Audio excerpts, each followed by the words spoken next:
여러분, 안녕하세요. 오늘도 이렇게 귀한 시간을 내어 이 자리에 함께 해주셔서 진심으로 감사드립니다. 요즘 뉴스만 켜면 이런 말이 들립니다. 경제가 어렵다. 앞으로 더 힘들어진다. 노후가 불안하다. 아침 뉴스에서도, 저녁 뉴스에서도, 인터넷 기사에서도 똑같은 이야기가 반복됩니다. 마치 세상이 내일 당장 끝날 것처럼 말하는 사람들이 있습니다.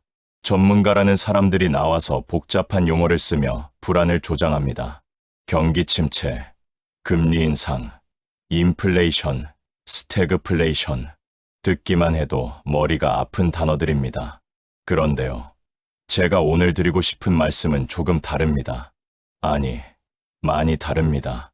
2026년 세계 경제는 무너지는 경제가 아니라 방향을 바꾸는 경제입니다.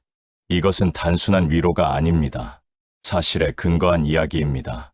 오늘 이 영상 끝까지 들으시면 왜 모두가 불안해하는지, 그런데도 한국 경제가 완전히 꺾이지 않는 이유, 그리고 우리가 어떤 마음으로 준비해야 하는지 차분하게, 하지만 명확하게 정리해 드리겠습니다.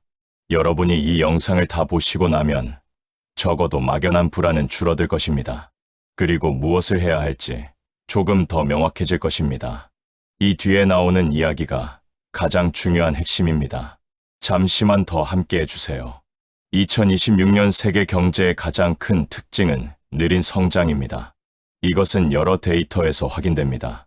국제통화기금 IMF도, 세계은행도, 각국의 연구소들도 모두 비슷한 전망을 내놓고 있습니다. 미국은 이미 충분히 성장한 나라입니다. 더 이상 폭발적으로 커질 여지가 많지 않습니다. 1950년대, 1960년대처럼 매년 5%, 6%씩 성장하던 시대는 끝났습니다. 이제 미국은 2%대 성장이면 양호한 수준입니다.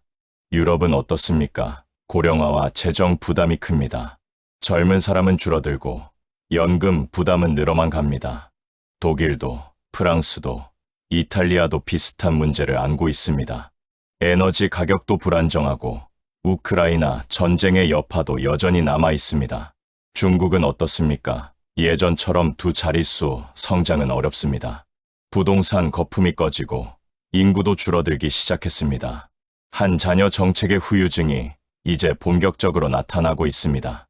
젊은 층의 실업률도 높고 소비 심리도 위축되어 있습니다. 이 말은 무엇을 뜻할까요? 갑자기 잘 되는 나라는 없다는 뜻입니다. 어떤 나라도 우리만 특별히 잘 된다고 말할 수 없는 시대입니다. 하지만 동시에 갑자기 망하는 나라도 많지 않다는 뜻이기도 합니다. 이상하지 않습니까? 모두가 위기를 외치는데 정작 무너지는 나라는 없습니다. 경제가 어렵다고 하는데 길거리에는 사람들이 여전히 커피를 마시고 식당은 여전히 문을 엽니다. 백화점에는 여전히 손님이 있고 영화관에도 사람들이 갑니다. 느리다는 것과 죽었다는 것은 전혀 다른 이야기입니다. 세계 경제는 천천히, 아주 천천히 움직이고 있습니다. 마치 중년에 접어든 사람처럼 예전만큼 빠르게 달릴 수는 없지만 그렇다고 쓰러진 것도 아닙니다. 젊었을 때는 밤을 새워도 괜찮았습니다. 하루 이틀 굶어도 버틸 수 있었습니다. 하지만 나이가 들면서 그럴 수 없게 됩니다. 대신 경험이 쌓이고 지혜가 생기고 효율적으로 일하는 방법을 알게 됩니다. 세계 경제도 마찬가지입니다. 우리는 이 느림을 받아들여야 합니다. 받아들인다는 것은 포기가 아니라 현실을 정확히 보는 것입니다. 1960년대, 1970년대처럼 매년 10% 가까이 성장하던 시대를 기대한다면 그것은 비현실적인 기대입니다. 하지만 2%, 3%씩 꾸준히 성장한다면 그것만으로도 충분히 괜찮은 것입니다. 문제는 속도가 아니라 방향입니다. 느리더라도 올바른 방향으로 가고 있다면 그것이 빠르지만 엉뚱한 방향으로 가는 것보다 낫습니다. 요즘 세계는 예전처럼 자유롭게 물건을 사고 파는 시대가 아닙니다. 1990년대, 2000년대 초반에는 세계화가 대세였습니다. 모든 나라가 국경을 낮추고 관세를 줄이고 자유롭게 무역하자고 했습니다. WTO 세계무역기구가 만들어지고 자유무역협정 FTA 곳곳에서 체결되었습니다. 하지만 지금은 분위기가 완전히 바뀌었습니다. 각 나라가 말합니다. 우리 기업부터 보호하자. 우리 일자리부터 지키자. 우리 산업부터 살리자. 그래서 관세가 생기고 규제가 늘어나고 수출 문턱은 점점 높아집니다. 미국은 미국 우선주의를 외칩니다. 중국은 중국 제조 2025를 추진합니다. 유럽은 탄소국 경세를 도입합니다. 인도는 자국 산업 보호를 강화합니다. 역설적이게도 세계는 연결되면 될수록 벽을 쌓고 있습니다. 인터넷으로는 전 세계가 하나로 이어졌지만 무역에서는 오히려 문을 닫고 있습니다. 자유무역을 외치던 나라들이 이제는 우리 것부터라고 말합니다. 왜 이런 일이 벌어질까요? 첫 번째 이유는 일자리입니다. 선진국에서 제조업 일자리가 사라졌습니다. 공장들이 임금이 싼 나라로 옮겨갔습니다. 그러자 노동자들이 불만을 가지게 되었고 정치인들이 이에 반응했습니다. 두 번째 이유는 안보입니다.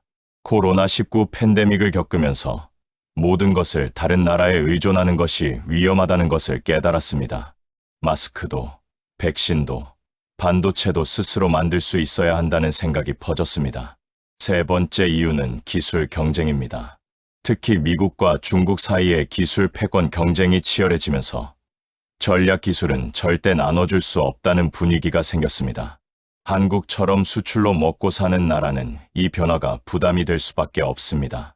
우리는 작은 나라입니다. 인구는 5천만 명 조금 넘습니다. 내수 시장만으로는 대기업들이 생존할 수 없습니다.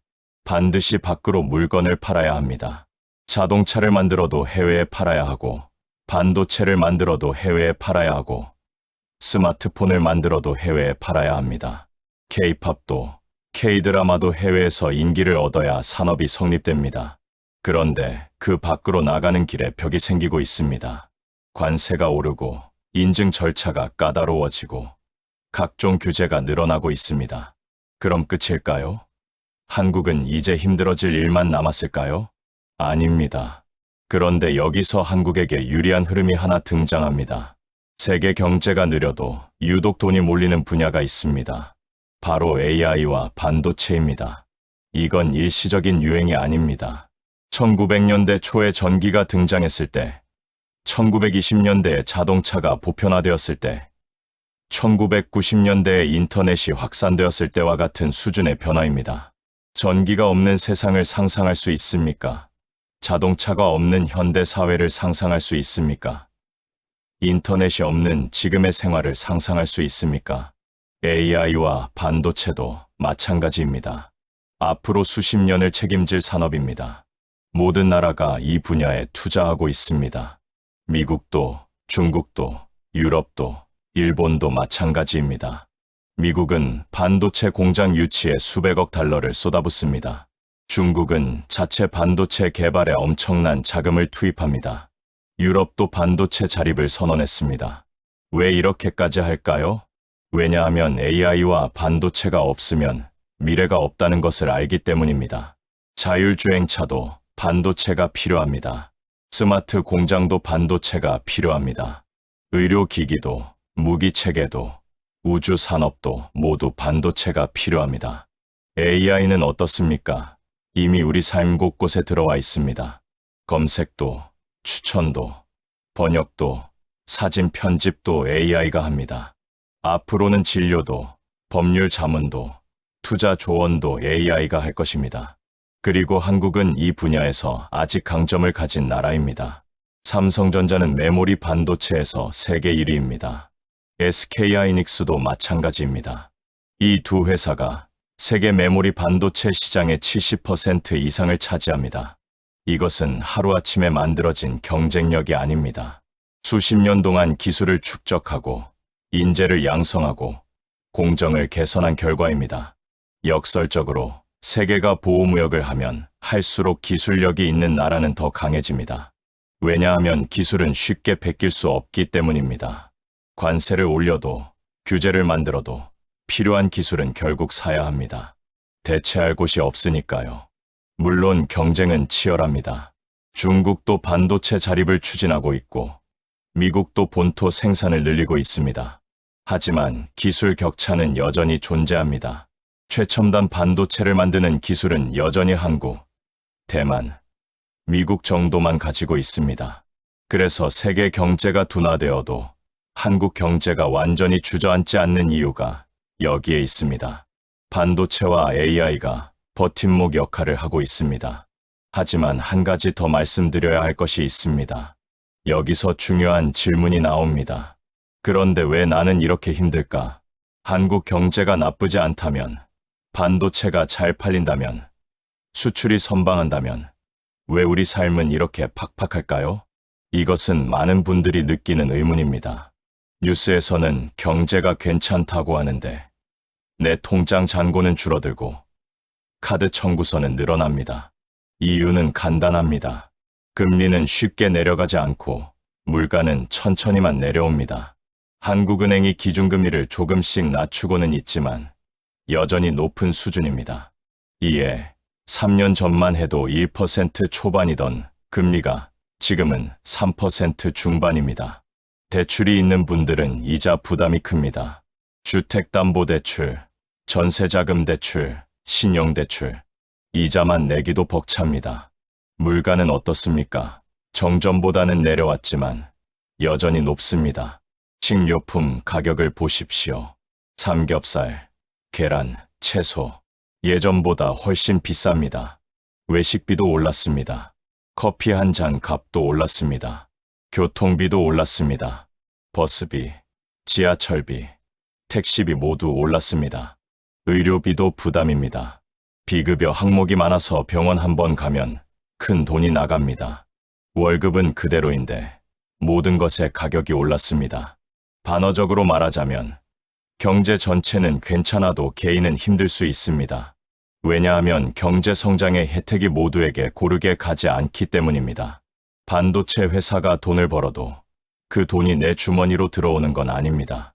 대기업 실적이 좋아도 중소기업은 여전히 어렵습니다. 수출이 늘어도 내수는 침체되어 있습니다. 이것을 경제학에서는 양극화라고 부릅니다. 잘 되는 곳은 더 잘 되고 힘든 곳은 더 힘들어지는 현상입니다. 2026년은 돈을 벌기 좋은 해라기보다 돈을 지켜야 하는 해에 가깝습니다.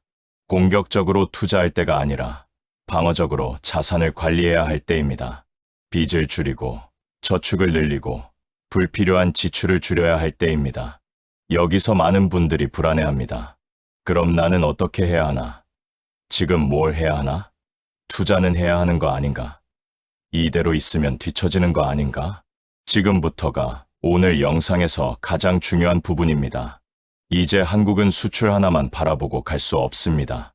왜냐하면 세계가 변했기 때문입니다. 보호무역이 늘어나면서 수출만으로 경제를 끌고 가기 어려워졌습니다. 그렇다면 답은 무엇일까요? 내수도 버텨야 합니다. 내수, 즉 국내 소비가 살아나야 합니다. 그런데 내수를 버티기 위해서는 무엇이 필요할까요? 첫째, 소득이 안정적이어야 합니다. 월급이 꾸준히 들어와야 하고 일자리가 안정적이어야 합니다. 둘째, 소비 심리가 살아나야 합니다. 미래가 불안하면 사람들은 돈을 쓰지 않습니다. 셋째, 그리고 이것이 가장 중요한데 특히 시니어 세대의 역할이 중요해집니다. 이상하게 들릴 수 있습니다. 시니어 세대가 경제에 무슨 역할을 한다는 걸까요? 생각해 보십시오. 지금 한국 사회에서 가장 큰 소비 집단은 누구입니까? 젊은 세대입니까? 아닙니다. 젊은 세대는 소득이 불안정합니다. 비정규직이 많고 실업률도 높고 미래가 불확실합니다. 그래서 돈을 쓰지 않습니다. 저축을 하거나 투자에 올인하거나 아니면 빚을 갚는 데 쓰거나 합니다. 중년 세대입니까? 중년 세대도 부담이 큽니다. 자녀 교육비, 주택 대출, 노부모 부양, 지출할 곳이 너무 많습니다. 그렇다면 시니어 세대는 어떻습니까? 자녀는 이미 독립했거나 독립을 앞두고 있습니다. 주택 대출도 대부분 갚았습니다. 퇴직금도 있고 연금도 나옵니다. 역설적으로 나이가 들수록 돈을 쓸 곳이 많아집니다. 건강 관리에 돈이 듭니다. 정기 검진도 받아야 하고 약도 먹어야 하고 운동도 해야 합니다. 취미 생활에도 돈이 듭니다. 여행도 가고 싶고, 등산도 하고 싶고, 골프도 치고 싶고, 문화생활도 하고 싶습니다. 손주들한테도 쓰고 싶습니다. 용돈도 주고, 선물도 사주고, 교육비도 대주고 싶습니다. 그리고 무엇보다 시니어 세대는 과시적 소비를 하지 않습니다. 명품을 사서 자랑하려고 돈을 쓰는 게 아니라 실제로 필요해서 즐기기 위해서 돈을 씁니다. 이것이 건강한 소비입니다. 연금, 의료, 돌봄, 그리고 안정적인 소비. 시니어 세대가 안정적으로 소비할 수 있어야 한국 경제도 흔들리지 않습니다. 시니어 세대가 안정되어야 한국 경제도 흔들리지 않습니다. 하지만 지금 우리 사회는 시니어 세대를 어떻게 대하고 있습니까? 은퇴하면 끝이라는 분위기가 있습니다. 이제 쉬어야지라고 말하지만 실제로는 불안합니다. 연금은 부족합니다. 국민연금만으로는 생활하기 어렵습니다. 의료비는 걱정입니다. 나이가 들수록 병원 갈 일이 많아지는데 돈이 걱정됩니다. 노후는 길기만 합니다. 평균 수명이 늘어나면서 은퇴 후 30년, 40년을 살아야 합니다. 반어적으로 우리는 가장 중요한 세대를 가장 불안하게 만들고 있습니다. 시니어 세대가 불안하면 소비를 하지 않습니다. 소비를 하지 않으면 내수가 살아나지 않습니다. 내수가 살아나지 않으면 경제가 침체됩니다. 이것이 한국 경제의 진짜 과제입니다. 수출도 중요하지만 내수도 중요합니다. 그리고 내수의 핵심은 시니어 세대의 안정입니다. 2026년은 공포의 해가 아닙니다. 하지만 아무 준비 없이 지나갈 수 있는 해도 아닙니다. 그렇다면 우리는 어떤 마음을 가져야 할까요? 첫째, 무리한 투자보다 지금 가진 것을 지키는 선택. 요즘 많은 사람들이 한 방을 노립니다. 주식으로, 코인으로, 부동산으로 단번에 인생을 바꾸려 합니다. 이번 기회를 놓치면 끝이다. 지금 아니면 안 된다. 남들은 다 번다는데 나만 뒤처진다. 이런 생각에 사로잡힙니다. 하지만 2026년은 그런 해가 아닙니다. 이것은 단정적으로 말씀드릴 수 있습니다. 역설적으로 가장 안전한 전략이 가장 현명한 전략입니다.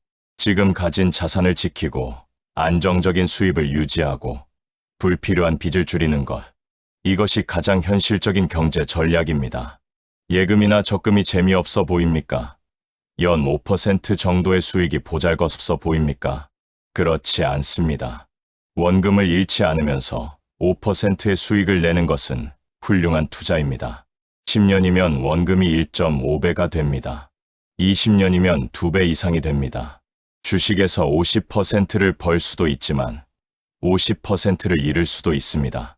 하지만 예금은 절대 원금을 잃지 않습니다. 둘째, 불안보다 흐름을 이해하는 태도. 불안은 판단을 흐립니다. 불안하면 잘못된 선택을 하게 됩니다. 주변에서 이거 대박 난다고 하면 덩달아 따라합니다. 뉴스에서 곧 폭락한다고 하면 공황에 빠집니다. 하지만 흐름을 이해하면 침착해집니다. 세계 경제가 느려지는 것은 사실입니다. 하지만 그것이 곧 재앙은 아닙니다.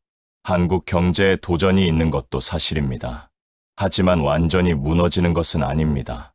내 형편이 어려운 것도 사실입니다. 하지만 방법이 전혀 없는 것은 아닙니다. 반어적으로 위기를 외치는 사람들이 가장 불안한 사람들입니다. 진짜 위기를 아는 사람은 조용히 준비합니다. 소리치지 않습니다. 왜냐하면 소리칠 시간에 뭔가를 하는 것이 낫다는 것을 알기 때문입니다. 여러분은 어떤 사람이 되고 싶으십니까? 불안에 떨며 이리저리 흔들리는 사람입니까? 아니면 조용히 자기 길을 가는 사람입니까? 셋째, 과거의 경험을 떠올리는 지혜. 우리는 이미 여러 번의 위기를 겪었습니다. 1997년 외환위기를 기억하십니까? 그때 정말 끝인 줄 알았습니다. 하지만 우리는 이겨냈습니다. 2008년 금융위기를 기억하십니까? 전 세계가 흔들렸습니다. 하지만 회복했습니다. 2020년 팬데믹을 기억하십니까? 경제가 멈출 것 같았습니다. 하지만 다시 움직이기 시작했습니다. 그때마다 우리는 버텼고, 이겨냈고, 다시 일어섰습니다. 2026년도 마찬가지입니다. 마지막 정리만 남았습니다. 끝까지 함께 해주세요. 경제는 숫자 같지만 결국 사람 이야기입니다. GDP, 금리, 환율, 주가지수, 물가 상승률, 실업률, 이런 것들이 경제를 설명하는 것처럼 보입니다. 전문가들이 나와서 그래프를 보여주고 숫자를 나열하고 어려운 용어를 씁니다. 하지만 진짜 경제는 그것이 아닙니다. 진짜 경제는 우리가 어떻게 벌고, 어떻게 쓰고, 어떻게 버티느냐의 문제입니다. 한 가정이 오늘 저녁 식사를 무엇으로 할지 고민하는 것, 이것이 경제입니다. 한 어르신이 병원비를 어떻게 마련할지 걱정하는 것, 이것이 경제입니다. 한 젊은이가 내일의 일자리를 걱정하는 것, 이것이 경제입니다. 한 중년이 자녀 교육비와 부모 부양비 사이에서 고민하는 것, 이것이 경제입니다. 역설적으로 경제를 가장 잘 아는 사람은 경제학자가 아니라 가정을 꾸려가는 평범한 사람들입니다. 왜냐하면 그들은 이론이 아니라 현실을 살아가기 때문입니다. 경제학자는 소비를 늘려야 한다고 말합니다. 하지만 월급쟁이는 돈이 없는데 어떻게 늘리나라고 생각합니다. 정책 위반자는 투자를 유치해야 한다고 말합니다. 하지만 자영업자는 손님이 없는데 투자가 무슨 소용인가라고 생각합니다. 세상은 늘 변해왔습니다. 1997년 외환위기도 있었고 2008년 금융위기도 있었습니다. 2020년 팬데믹도 있었습니다. 그때마다 사람들은 이제 끝이다라고 말했습니다. 한국 경제는 무너졌다. 이제 회복할 수 없다. 앞으로 어떻게 사나. 하지만 우리는 그 안에서 늘 길을 찾아왔습니다. 반어적으로 가장 어려운 순간에 우리는 가장 강해졌습니다. 왜냐하면 어려움이 우리를 단련시켰기 때문입니다. 외환위기 때는 금 모으기 운동을 했습니다. 서로 돕고 함께 버텼습니다. 금융위기 때는 허리띠를 졸라맸습니다. 불필요한 지출을 줄이고 저축을 늘렸습니다. 팬데믹 때는 새로운 방식을 찾았습니다. 온라인으로 일하고 비대면으로 거래하는 방법을 배웠습니다. 2026년도 마찬가지입니다. 어렵습니다. 쉽지 않습니다. 하지만 불가능하지 않습니다. 우리에게는 경험이 있습니다. 지혜가 있습니다. 그리고 무엇보다 서로가 있습니다. 2026년 세계 경제는 빠르지 않습니다. 하지만 멈추지도 않습니다. 속도를 늦추되 방향을 잃지 않는 것, 이것이 지금 우리가 할 수 있는 가장 현명한 선택입니다. 여러분, 기억하십시오. 경제 위기는 준비하지 않은 사람에게만 위기입니다. 준비한 사람에게는 그냥 또 하나의 국면일 뿐입니다. 1997년에도, 2008년에도, 2020년에도 준비된 사람들은 오히려 기회를 잡았습니다. 남들이 공황에 빠질 때 그들은 침착했습니다. 남들이 헐값에 팔 때 그들은 냉정하게 샀습니다. 남들이 포기할 때 그들은 끝까지 버텼습니다. 역설적으로 모두가 불안할 때 침착한 사람이 가장 큰 기회를 얻습니다. 왜냐하면 남들이 공포에 떨 때 그들은 냉정하게 판단할 수 있기 때문입니다. 반어적으로 가장 안전한 길이 가장 빠른 길입니다. 무리하게 달리다가 넘어지는 것보다 천천히 걸어도 끝까지 가는 것이 낫습니다. 토끼와 거북이 이야기를 기억하십니까? 토끼는 빨랐습니다. 하지만 중간에 쉬었습니다. 자만했습니다. 거북이는 느렸습니다. 하지만 멈추지 않았습니다. 꾸준했습니다. 결과는 어땠습니까? 거북이가 이겼습니다. 경제도 마찬가지입니다. 빠르게 부자가 되려는 사람보다 꾸준히 모으는 사람이 결국 성공합니다. 한 방을 노리는 사람보다 매달 꾸준히 저축하는 사람이 결국 더 많은 자산을 모읍니다. 오늘 이야기가 여러분의 마음을 조금이라도 편안하게 해드렸다면 그것으로 충분합니다. 세상은 여전히 돌아가고 있습니다. 해는 여전히 뜨고 집니다. 봄이 오면 꽃이 피고 가을이 오면 단풍이 듭니다. 우리도 여전히 살아가고 있습니다. 아침에 일어나서 밥을 먹고 일을 하고 가족과 시간을 보냅니다. 그것만으로도 우리는 잘하고 있는 것입니다. 2026년 두려워하지 마십시오. 하지만 준비하십시오. 빚이 있다면 조금씩 갚으십시오. 저축할 여력이 있다면 조금씩 모으십시오. 건강을 챙기십시오. 가족과 시간을 보내십시오. 거창한 계획이 필요한 것이 아닙니다. 작은 실천이 쌓여서 큰 변화를 만듭니다. 그것이 전부입니다. 감사합니다. 여러분의 구독과 좋아요가 더 좋은 콘텐츠를 만드는 힘이 됩니다. 알림 설정까지 해두시면 새로운 영상을 놓치지 않고 보실 수 있습니다. 댓글로 여러분의 생각도 나눠주세요. 함께 이야기 나누면서 우리 모두 조금씩 더 현명해질 수 있습니다.